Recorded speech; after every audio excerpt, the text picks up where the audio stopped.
ಎಲ್ಲರಿಗೂ ನಮಸ್ಕಾರ. ಮಿನುಗು ರಂಗೋಲಿ ಚಾನಲ್ಗೆ ತಮಗೆಲ್ಲರಿಗೂ ಸ್ವಾಗತ. ರಾಜ್ಯ ಸರ್ಕಾರದ ಪಂಚ ಗ್ಯಾರಂಟಿ ಯೋಜನೆಗಳಲ್ಲಿ ಒಂದಾದ ಗೃಹ ಜ್ಯೋತಿ ಯೋಜನೆಯ ಪರಿಶೀಲನಾ ಕಾರ್ಯ ಇದೇ ಜುಲೈ 1ರಿಂದ ಆರಂಭವಾಗಿದ್ದು, ಇದಕ್ಕೆ ಬೇಕಾದ ದಾಖಲೆಗಳ ಬಗ್ಗೆ ಸಂಪೂರ್ಣ ಮಾಹಿತಿಯನ್ನು ಈ ವಿಡಿಯೋ ಮೂಲಕ ತಿಳಿದುಕೊಳ್ಳೋಣ ಬನ್ನಿ. ರಾಜ್ಯ ಸರ್ಕಾರದ ಗೃಹ ಜ್ಯೋತಿ ಯೋಜನೆಯ ಫಲಾನುಭವಿಗಳ ಮನೆ ಪರಿಶೀಲನೆ ಕಾರ್ಯವನ್ನು ಎಲ್ಲ ಎಸ್ಕಾಂಗಳ ಸಿಬ್ಬಂದಿ ಜುಲೈ 1ರಿಂದ ಕೈಗೊಳ್ಳಲಿದ್ದು, ಈ ಕುರಿತು ಸರ್ಕಾರ ಅಧಿಸೂಚನೆ ಹೊರಡಿಸಿದೆ. 2023ರ ಜುಲೈ ತಿಂಗಳಲ್ಲಿ ಜಾರಿಗೆ ಬಂದಿರುವ ಗೃಹ ಜ್ಯೋತಿ ಯೋಜನೆಯ ಪುನರ್ ಪರಿಶೀಲನಾ ಕಾರ್ಯ ನಡೆಯಲಿದ್ದು, ಎಸ್ಕಾಂಗಳ ಮೀಟರ್ ರೀಡರ್ಗಳು ಹಾಗೂ ಎಸ್ಕಾಂ ಸಿಬ್ಬಂದಿಗಳು ಗ್ರಾಹಕರ ಮನೆಗಳಿಗೆ ಭೇಟಿ ನೀಡಿ ಫಲಾನುಭವಿಗಳ ದಾಖಲೆ ಪರಿಶೀಲನೆ ನಡೆಸಿ ಅವರ ಮಾಹಿತಿ ಸಂಗ್ರಹಿಸಿ ಮೊಬೈಲ್ ಆ್ಯಪ್ ಹಾಗೂ ಘೋಷಣಾ ಪತ್ರದ ಮೂಲಕ ಅರ್ಜಿ ಭರ್ತಿ ಪ್ರಕ್ರಿಯೆಯನ್ನು ಪೂರ್ಣಗೊಳಿಸಲಿದ್ದಾರೆ. ಯಾವೆಲ್ಲ ದಾಖಲೆಗಳು ನೀಡಬೇಕು ಎಂಬುದರ ಪೂರ್ಣ ಮಾಹಿತಿ ಇಲ್ಲಿದೆ. ಎಸ್ಕಾಂ ಸಿಬ್ಬಂದಿ ಮನೆಗೆ ಭೇಟಿ ಸಂದರ್ಭದಲ್ಲಿ ಅಗತ್ಯ ದಾಖಲೆಗಳನ್ನು ಸಿಬ್ಬಂದಿಗೆ ತೋರಿಸಲು ಬೆಸ್ಕಾಂ ಸೇರಿ ಎಲ್ಲ ಎಸ್ಕಾಂಗಳು ವಿನಂತಿ ಮಾಡಿವೆ.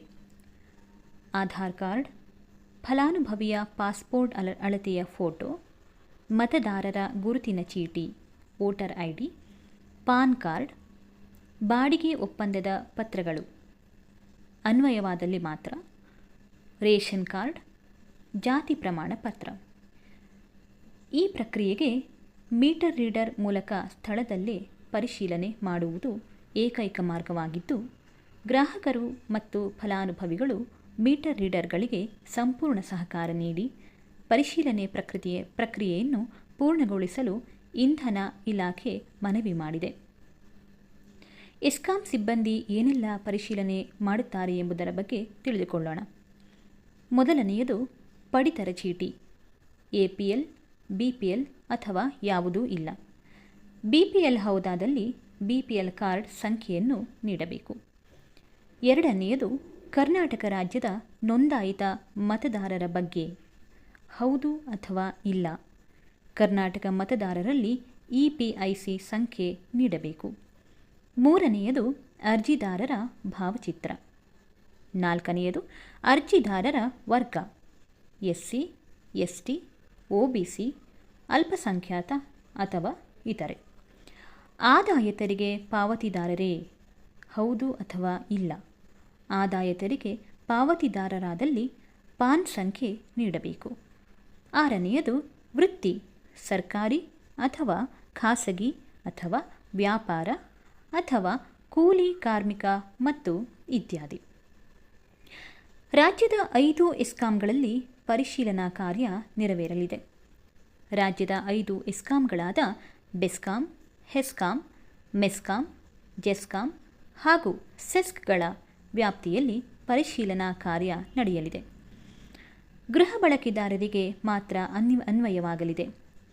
ರಾಜ್ಯದ ಪ್ರತಿಯೊಂದು ಮನೆಗೆ ಪ್ರತಿ ತಿಂಗಳು ಗರಿಷ್ಠ 200 ಯೂನಿಟ್ಗಳವರೆಗೆ ಉಚಿತ ವಿದ್ಯುತ್ ನೀಡುವುದು ಗೃಹ ಜ್ಯೋತಿ ಯೋಜನೆಯ ಮುಖ್ಯ ಉದ್ದೇಶವಾಗಿತ್ತು. ಈ ಯೋಜನೆಯ ಕೇವಲ ಗೃಹ ಬಳಕೆದಾರರಿಗೆ ಮಾತ್ರ ಅನ್ವಯಿಸುತ್ತದೆ. ವಾಣಿಜ್ಯ ಉದ್ದೇಶದ ಮಳಿಗೆಗಳಿಗೆ ಇದು ಅನ್ವಯವಾಗುವುದಿಲ್ಲ. ಜನತೆ ಜೊತೆಗೆ ಕರ್ನಾಟಕ ರಾಜ್ಯದ ನಿವಾಸಿಯಾಗಿರಬೇಕು. ಬಾಡಿಗೆ ಮನೆಯಲ್ಲಿ ವಾಸಿಸುವವರು ಕೂಡ ಈ ಯೋಜನೆಯ ಲಾಭ ಪಡೆಯಬಹುದು. ಒಂದು ಆಧಾರ್ ಕಾರ್ಡ್ ಸಂಖ್ಯೆಗೆ ಕೇವಲ 1 ಮೀಟರ್ಗೆ ಮಾತ್ರ ರಿಯಾಯಿತಿ ಸಿಗುತ್ತದೆ. ಉಚಿತ ವಿದ್ಯುತ್ ಲೆಕ್ಕಾಚಾರ ಹೇಗೆ ಮಾಡುತ್ತಾರೆ ಎಂಬುದನ್ನು ನೋಡೋಣ. ಪ್ರತಿ ತಿಂಗಳು ಪೂರ್ತಿ 200 ಯೂನಿಟ್ ಉಚಿತವಾಗಿ ಸಿಗುವುದಿಲ್ಲ. ನಿಮ್ಮ ಹಿಂದಿನ 1 ವರ್ಷದ ಅಂದರೆ 2022-23ರ ಸರಾಸರಿ ವಿದ್ಯುತ್ ಬಳಕೆಯ ಸರಾಸರಿಯನ್ನು ತೆಗೆದುಕೊಳ್ಳಲಾಗುತ್ತದೆ. ಆ ಸರಾಸರಿ ಬಳಕೆಗೆ ಹೆಚ್ಚುವರಿ ಶೇಕಡ 10% ಯೂನಿಟ್ಗಳನ್ನು ಸೇರಿಸಿ ನಿಮ್ಮ ಮಾಸಿಕ ಉಚಿತ ವಿದ್ಯುತ್ ಮಿತಿಯನ್ನು ನಿಗದಿತಪಡಿಸಲಾಗುತ್ತದೆ. ನಿಮ್ಮ ಸರಾಸರಿ ಬಳಕೆ 100 ಯೂನಿಟ್ ಆಗಿದ್ದರೆ ನಿಮಗೆ 110 ಯೂನಿಟ್ವರೆಗೆ ಉಚಿತ ವಿದ್ಯುತ್ ಸಿಗುತ್ತದೆ. ಒಂದು ವೇಳೆ ನಿಮ್ಮ ಬಳಕೆ 200 ಯೂನಿಟ್ಗಿಂತ ಹೆಚ್ಚಾದರೆ ನೀವು ಸಂಪೂರ್ಣ ಬಿಲ್ ಮೊತ್ತವನ್ನು ಪಾವತಿಸಬೇಕಾಗುತ್ತದೆ. ಜುಲೈ ತಿಂಗಳಿನಲ್ಲಿ ಗ್ರಾಹಕರಿಗೆ ಬೆಸ್ಕಾಂನಿಂದ ಸರಾಸರಿ ಬಿಲ್.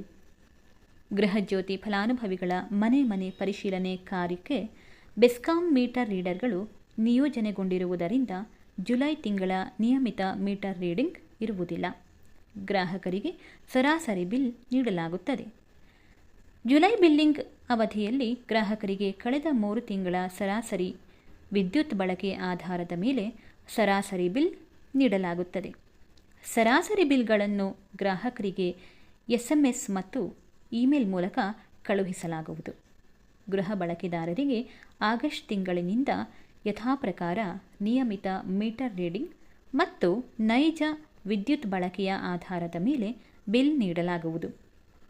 ಸರಾಸರಿ ಬಿಲ್ಲಿಂಗ್ ಅವಧಿಯಲ್ಲಿನ ವ್ಯತ್ಯಾಸವಾದಲ್ಲಿ ಮುಂದಿನ ಬಿಲ್ನಲ್ಲಿ ಸೂಕ್ತವಾದ ಹೊಂದಾಣಿಕೆ ಮಾಡಲಾಗುವುದು ಎಂದು ಬೆಸ್ಕಾಂ ಪ್ರಕಟಣೆ ತಿಳಿಸಿದೆ.